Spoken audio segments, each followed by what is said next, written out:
Assalamualaikum warahmatullahi wabarakatuh.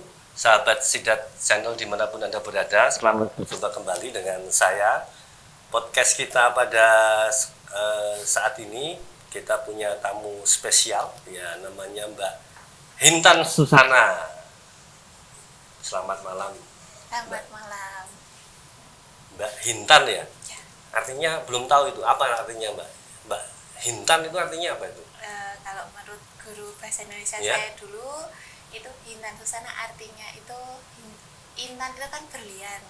Tapi pakai H loh itu loh. Iya. Oh. Jadi H itu semacam dari kakak saya nomor pertama sampai saya itu depannya pakai H semua. Gitu. Sahabat Sidat Kamulyan, kenapa Mbak Hintan ini kita undang podcast kita saat ini? Karena kita ingin mendapatkan cerita yang sangat luar biasa dari Mbak Hintan, seorang perempuan itu ya, seorang perempuan. Dia punya kisah yang sangat luar biasa dalam menata karir hidupnya sampai sekarang ini. Jadi beliau ini asli rumahnya di Delingo ya Mbak ya? Ya. Di Delingo. Berapa bersaudara Mbak? 5 bersaudara. Terus laki-laki berapa, perempuan berapa? Laki-laki semua. Laki-laki semua? Ya. Tapi jenengan perempuan toh? Alhamdulillah. Alhamdulillah. Bapak Ibu masih sehat? Masih segar? Bapak sudah tidak ada. Oh, tidak. Ya. Ibu masih ya? Masih, alhamdulillah. Gini Mbak Intan, ini kan apa yang selama ini jenengan lakukan ini kan luar biasa ya. Saya dapat cerita itu katanya jenengan itu dari SD sampai SMA itu sekolahnya jalan kaki. Dan itu luar biasanya lagi, karena Anda seorang perempuan itu Anda jalan kakinya melewati hutan-hutan di itu. Ya. Nah, cerita dong, itu kan luar biasa itu. Dari kecil sampai SMA sekolah gitu ya, punya semangat juang yang luar biasa untuk mendapatkan pendidikan dengan ya cerita mungkin karena ada banyak keterbatasan gitu ya. Tapi Anda tidak patah semangat, Anda tetap kuat gitu ya menjalani keinginan sampai sehingga sampai sekarang Anda luar biasa sekolah di salah satu perguruan tinggi di Jakarta gitu ya. Cerita Mbak, biar ini nanti menjadi inspirasi banyak orang bahwa cita-cita itu tidak bisa terhenti kalau kita itu punya semangat dan kemandirian meskipun kita punya banyak keterbatasan. Cerita Mbak. Nanti kita sambil dialog santai gitu ya. Kadang saya potong gitu ya untuk kita perdalam, pertajam. Silahkan Mbak Intan cerita ya. Jadi saya itu dilahirkan dari keluarga yang dibilang kurang mampu. Namun saya itu punya cita-cita bahwa anak desa itu juga bisa kuliah gitu. Dengan cara bisa dibilang kenapa ya Mas? Yang penting itu berusaha dulu aja. Masalah biaya itu bisa dipikir nanti gitu, entah dari manapun sumbernya itu pasti akan ada ketika kita punya semangat gitu. Nah terus saya dari SD itu kelas 5 saya udah ditinggal sama ayah saya. Nah, terus dari situ tuh ya memang kami kebetulan kakak-kakak saya kan sudah bekerja semua. Nah kemudian saya cuma di rumah sama ibu saya gitu.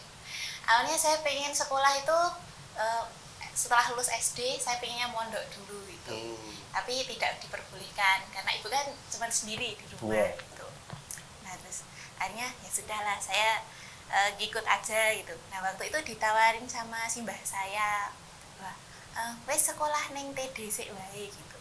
TD itu adalah SMP Taman Dewasa 1 Delingo. Gitu. Ya yang dibilangnya di sana itu bisa disebut bahasa kasarnya itu telek doro lah. Telek doro maksudnya gimana itu? Nah, telek doro itu anak-anak yang sekolah di sana itu ya bisa dibilang kayak nakal dalam tanda kutip gitu Mas. Sering bolos, pelajaran juga nggak ikut kayak gitu. Tapi dari situ tuh banyak Mas jebolan yang dari SMP Taman Dewasa itu juga bisa sukses gitu. Ada yang bisa jadi guru, tentara kayak gitu. Bahkan seperti saya yang setelah lulus itu ada yang jadi paskibraka juga gitu. Kemudian dari SMP itu saya udah pengennya itu jadi atlet badminton. Oh, dulu jadi itu. aku badminton. Sekarang atlet apa sekarang? Badminton? Enggak, Oh, cuman jalan-jalan. Cuman atlet jalan berarti. Iya. Nggak, yang menarik Mbak, itu kan ada cerita jenengan kan anu ya, Sekolah sering jalan kaki gitu ya, dan itu melewati hutan di Dlingo itu ya. Itu paling jauh berapa kilo? 5 kilo atau berapa kilo dari 5 SMA itu? kilo. 5 kilo. Kebetulan SMP sama SMA itu cuman adep-adepan bahasa Oh, Jawanya. cuman bersebelah. Iya, berseberangan gitu. Nah, terus dilanjut ya Mas ceritanya itu, terus saya masuk setelah lulus masuk SMA 1 Dlingo. SMA 1 Dlingo. Kebetulan dulu tuh cuman pengen aja gitu.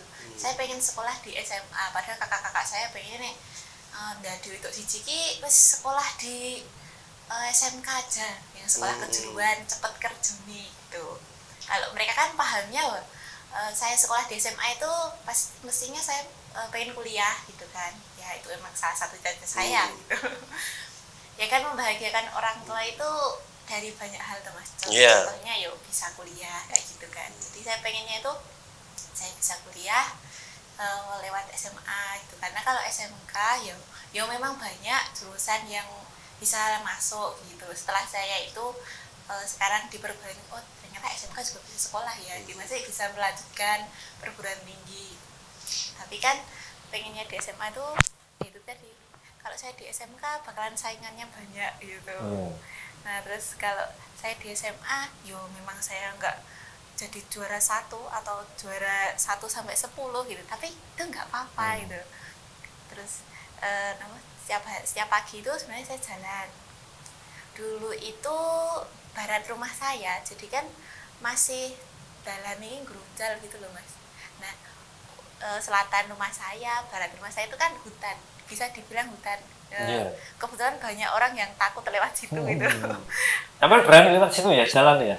Iya, nggak apa-apa itu Mas. Pengalaman pertama jalan tuh gimana itu? Sekolah jalan kaki jauh gitu? Nggak apa-apa. Nggak apa-apa.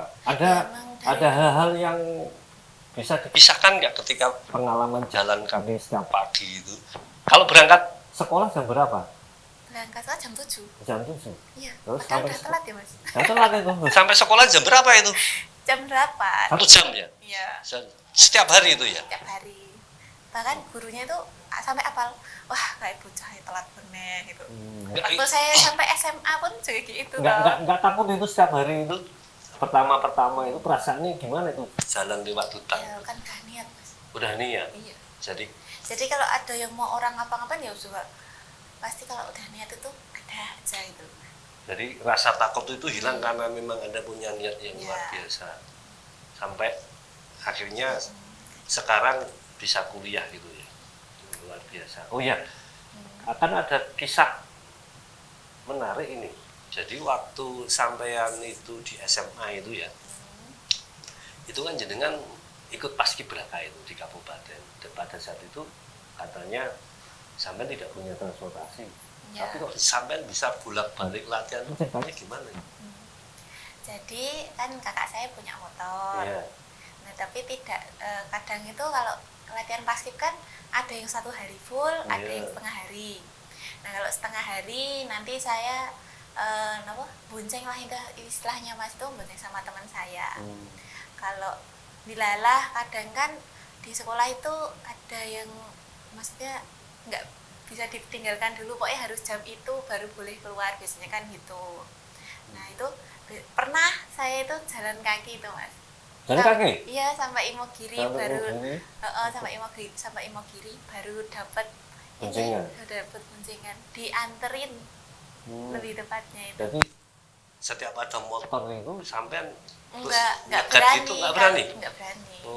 Kalau nggak diajak gitu saya nggak berani. Terus jalan itu ya? Iya kan, kalau orang Jawa mosok ora dijak kok arek gini nunut saya kan kira gitu. jadi kan punya inisiatif berhentiin motor yang lewat atau mobil, tapi tetap kalau nggak ada yang nawari sampai tetap jalan. Padahal jauh loh itu loh, dari kota kabupaten kan sampai ke mana, ke Dlingo itu berapa kilo itu? Ya sekitar 17 kilo, dan itu sampai lakukan dan berhasil menjadi pengibar bendera itu. Tahun berapa itu? Tahun 2016. Tahun 2016. Nah, sekitar tahun 2010 sampai 2015 itu kan sebenarnya kan jalan fasilitas jalan umum di Kabupaten Bantul kan sampai dulu relatif sudah bagus ya. Ya. Sama gini Mbak Intan, kan tahun-tahun sekian itu kan sudah banyak ini anak-anak SMP naik motor, bisa naik motor, anak SMA juga naik motor. Terus perasaan sampean gimana itu melihat situasi itu? Sedangkan Anda harus berjuang nekat jalan setiap pagi, bahkan untuk ke Bantul kota aja Anda juga nekat. Kadang kalau nggak ada boncengan, Anda jalannya pulang. Itu gimana itu? Pada situ kan memang fasilitas umum kan sudah banyak dimiliki oleh anak SMP gitu ya, motor, anak SMA juga. Gimana itu? Menurut saya sih itu kan bagi keluarga yang mampu ya Mas gitu. Jadi kalau saya melihat ibu saya itu ya cuman berjuang sendiri. Masa saya ya, Mak, aku jaluk motor gitu kan. Masih membebani orang tua gitu loh Mas. Kalau bisa yo Luar gimana biasa caranya itu. gitu loh. Sampai luar biasa loh itu. Seusia sampai sudah bisa melihat, melakukan kearifan terhadap ibunya kan, tidak membebani. Anda pernah punya perasaan mangkel, sedih nggak dengan situasi yang Anda alami itu? Kalau melihat anak-anak yang lain bisa naik motor, apalagi kalau sampai lihat itu di TV-TV itu kan banyak itu anak-anak orang kaya gitu kan, artis difasilitasi apa-apa disiapkan oleh orang tua, pengen mobil aja langsung dikasih. Itu melihat perbandingan yang Anda alami itu kadang Anda punya rasa mangkel, sedih, kecewa itu ya dengan keadaan. Enggak ya? Enggak, kan ini Mas, itu kan pemberian orang tua ya. Kalau bisa kan ya kita itu dari diri sendiri yang bisa, walaupun saya saat ini ya masih tergantung kakak saya, Mas Riza gitu. Terus selama jenengan punya keterbatasan banyak, Anda kan masih aktif juga. Bahkan sekarang saya dengar Anda juga aktif di organisasi. Ya. nah, Dan kita tahu bahwa di organisasi itu kan tidak ada orang yang bayar. Bahkan kecenderungannya kan ketika orang aktif di organisasi keormasan itu kan malah mengeluarkan uang pribadi tuh untuk beli bensin segala macam. Tapi kadang tetap menjadi pegiat sosial. Itu terus piye? Ketika Anda mencukupi kebutuhan sehari, masih kuliah segala macam itu, terus Anda juga tonggok untuk gerakan-gerakan sosial itu gimana? Pada awal-awalnya dulu sih memang berat ya Mas ya gitu. Kita mengeluarkan bensin sendiri, terus ya pokoknya operasional itu sendiri gitu.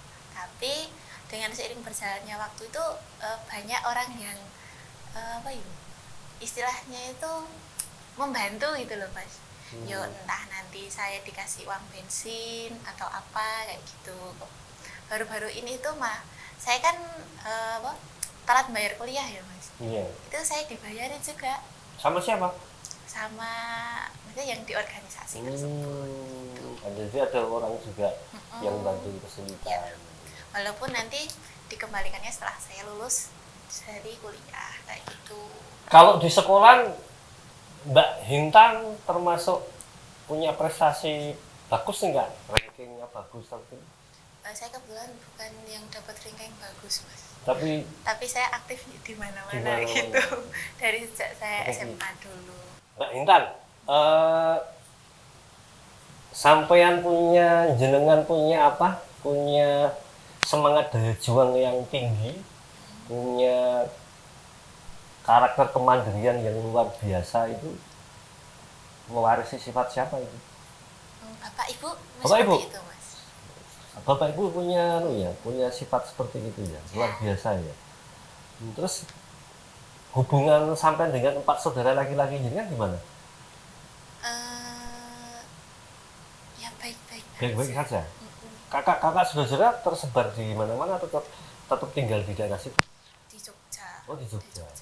Kalau yang pertama itu di Demak Ijo. Kalau yang kedua itu baru di Solo. Yang ketiga sekarang kan baru sakit Mas. Nah terus yang keempat di Gampeng. sekarang bayar kuliah Sendiri? Disupport sama Mas. Oh, disupport. Bisa. Oh, belum bayar kuliah sendiri? Pernah. Pernah gitu ya. Terus biasa dapat duit dari mana selama beraktivitas setelah menjadi mahasiswi ini? Saya kebetulan kan juga punya usaha tuh Mas. Apa usahanya? Ya cuma berusaha kecil-kecilan aja. Kecil-kecilan tuh apa? Desain. Oh, saya kira kecil-kecilan tuh semut atau apa? Gimana? Jadi saya kan punya usaha seperti desain grafis. Oh, desain grafis. Oh, bisa? Partneran. Oh, partneran. Terus Ya. biasanya yang dikerjakan apa desain grafis itu? Apa desain apa? Seperti undangan, banner, kayak gitu Mas. Berarti kerja di percetakan atau tidak? Enggak. Jadi hanya cuma desain terus itu nanti diatur di ke percetakan. Oh, jadi orang pesen desain terus Anda Iya. dikasih honor itu ya. Sering? Sebulan 4 kali. 4 kali. Mas. Lumayan ya. Alhamdulillah. Sekarang tinggal sama orang tua atau Kalau tinggalnya sendiri saya atau sudah sekarang sendiri? sendiri. Sendiri? Tapi di rumahnya temen. Di rumahnya. Jadi simbahnya teman saya kan punya rumah tuh Mas. Nah itu bulan kan kosong. Nah selama 1 abad kemarin kan sering di PCNU. Di PCN. Ya jadinya itu kan kalau dari Belingo sampai PC kan ya jauh gitu. Kalau pulang balik belum nanti kalau acaranya pagi kan ya capek gitu kan. Terus kemudian ditawarin kok wis Dek ning kose Mbah Simbah Siwai gitu. Nah terus saya sampai sekarang di Sampai sana. sekarang. Oh. Katanya pernah ada cerita jenengan tidur di masjid itu? Ya pernah. Apa itu? Itu acara apa itu? Kemalaman karena apa itu? Itu saya kerja Mas. Setelah saya Kerja? SMA. Iya. Saya SMA itu kan lulus tahun 2018 ya. Iya. Kebetulan saya kan diajak awalnya itu ngelamar sama teman saya di salah satu PT gitu. Nah terus di PT itu kan sebagai cleaning service ya Mas ya. Oh, Cleaning cleaning service. Iya. Cleaning service kan kerjanya itu 2 shift. Klasik. Kalau di tempat saya dulu kan ada juga yang 3 shift. Itu nah kebetulan saya dapat 2 shift. Nah pas itu kan kakak saya bilang bahwa saya itu nggak pulang selama 1 minggu gitu kan. Nah nggak pulang selama 1 minggu tuh ya udahlah gitu loh. Ya emang dari dulu kan udah ada basic bolang gitu loh Mas. Kalau sama bapak saya juga dulu sering waktu bapak masih gitu loh, saya masih kecil tuh sering diajakin jalan kemana kayak gitu. Jadi kenapa saya itu mungkin kok rasanya yo melaku kayak gitu kan Mas. Itu ya karena dari situ dari kecil tuh diajarin sudah. seperti itu. Dari kecil sudah sering hacking ya? Iya. Diajak bapak jalan kemana-mana gitu ya. Terus itu tidur di masjid berapa hari itu? Seminggu itu Mas. Seminggu? Seminggu. Enggak takut itu? Di masjid itu sendiri itu? Enggak. Enggak ditanyain sama marbotnya atau takmir masjidnya? Alhamdulillah. Alhamdulillah. Masjidnya itu dulu kalau di daerah Dembangan tuh belum ada marbotnya itu dulu Mas. Oh, jadi tidurnya di serambi itu ya? Iya. Setiap malam ya? Tiap malam. Wah, orang wedi ya? Juga itu yang di depan APMD. Hmm. Depan APMD tuh nah gitu. Tapi nggak tidur sih, lebih ke tidurnya nanti aja lah gitu loh. Biasanya kan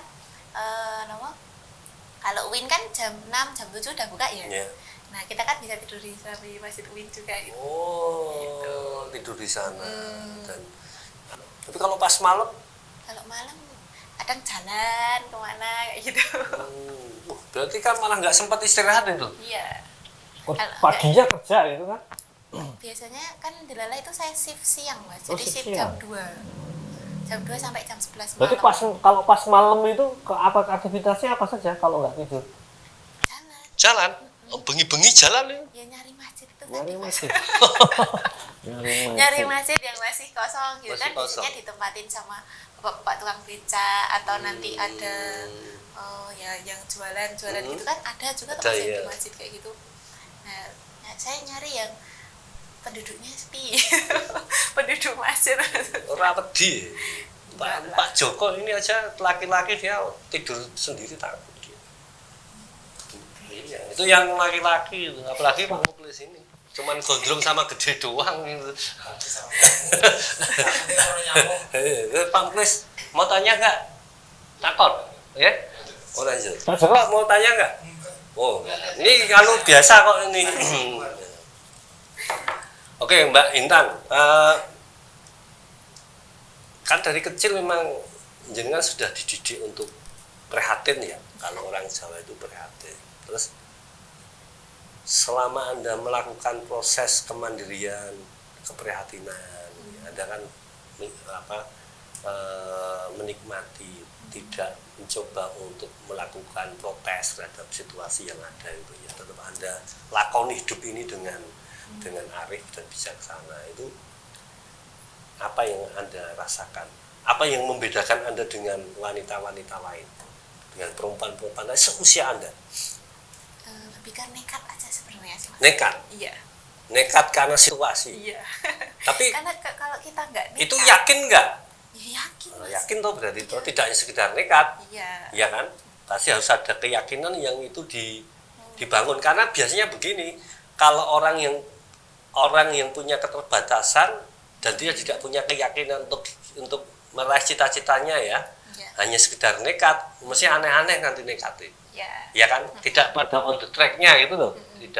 Tidak memperjuangkan sesuatu yang bernilai, meskipun kita itu punya banyak keterbatasan, gitu kan. Banyak yang nekat, akhirnya nekatnya tidak on the track. Ya. Kalau enggak biasanya putus di tengah jalan. Nah, gitu putus kan. kan macam-macam aneh-aneh gitu. Anda kan tidak masuk di ruang nekat yang seperti itu. Kita masih Terus pengennya apa gitu. akhirnya kuliah di jurusan apa? Teknologi hasil pertanian. Teknologi hasil pertanian. Terus tapi bisa desain. Bisa. Dari mana belajar desainnya? Modal ini aja, Mas, otodidak. Atau tidak?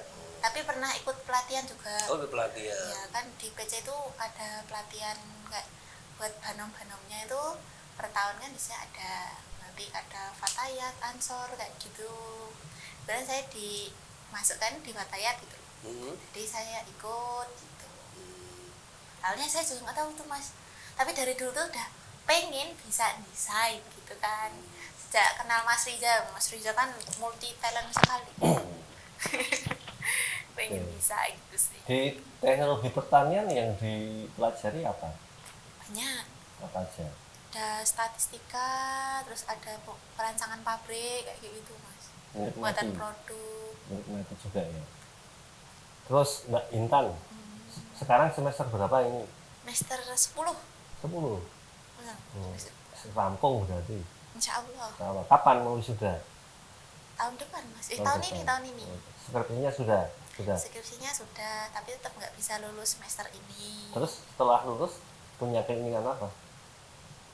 Untuk sementara belum terpikirkan sih, Mas. Tapi mungkin lebih ke mendalami lagi, Mas, yang desainnya itu benar-benar diniati tenanan gitu loh, Mas. Oke, Mbak Intan, coba sampaikan Pesan inspiratif. Ini sebagai inspirasi ya.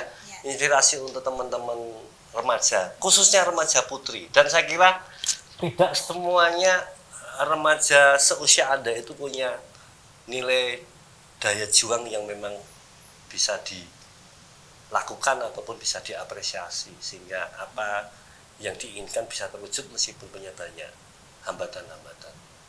Sampaikan, Mbak. Bagi teman-teman semua, entah itu di wilayah Kabupaten Bantul, khususnya Bingo maupun sekitarnya, Seluruh Indonesia ini. Seluruh Indonesia. Seluruh Indonesia. Bagi perempuan yang mungkin banyaklah yang di bawah saya, maksudnya itu dalam kekurangannya gitu loh, Mas. Saya ingin berpesan pada mereka bahwa ketika kamu yakin itu bakal ada jalan gitu. Nah, ketika yakin bakalan ada jalan. Terus setelah itu juga kita itu harus meraih cita-cita gitu. Walaupun cita-cita awal kita di apa, tapi akhirnya di apa itu tidak apa-apa itu. Masih jangan pernah menyesali itu, tapi dijalani, ini yuk dalam bahasa Jawanya dilakoni, ditekuni, terus ikhlas. Itu aja. Jadi teman-teman harus yakin terhadap apa yang akan dia lakukan. Terus ada filosofi lagi, tadi apa itu 3 tadi itu? Tekun, terus dilakoni, ikhlas. Jadi berdoa juga penting. Setelah kita juga melakukan proses perjuangan yang kita yakini. Itu ya. Terima kasih Mbak Intan atas waktunya bincang-bincang kita. Semoga ini nanti akan menjadi referensi, inspirasi teman-teman yang melihat bincang-bincang podcast kita, dan semoga bermanfaat untuk orang banyak, dan yang penting tetap semangat gitu kan. Ya pasti akan ada jalan keluar ketika yakin seperti apa yang sampean ucapkan tadi. Makasih ya Mbak Intan ya. Demikian tadi teman-teman sahabat Sibat Kamungan yang ada dimanapun, semoga bermanfaat. Sampai ketemu di tema yang lain. Assalamualaikum warahmatullahi wabarakatuh.